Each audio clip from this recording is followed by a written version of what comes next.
Бұл жерде сендерге түрлі дыбыстар берілген. Жапырақтың сыбдыры, сағаттың дыбысы, ұшақтың гүрілі, аттың шабысы, судың сылдыры, пойыздың дауысы. Міне, осыларды берілген тіркестерді оқып шығып, олар қалай естіледі? Байланыстыр. Үшінші тапсырма. Балалар, алдарыңыздағы суретте түрлі музыкалық аспаптар берілген. Бұл аспаптардың қайсысы қатты, қайсысы бәсең?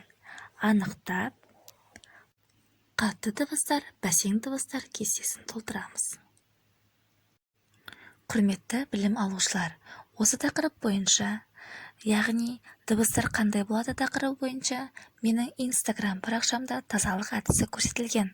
Осы тақырып бойынша алған керекті ақпараттарыңызды, яғни сіз не түсіндіңіз осы тақырып бойынша ақпаратты әлі де оқуым керек, толықтыруым керек болатын болса, немесе керек емес артық ақпарат болатын болса, мына жерде пікірлер жазатын орын бар.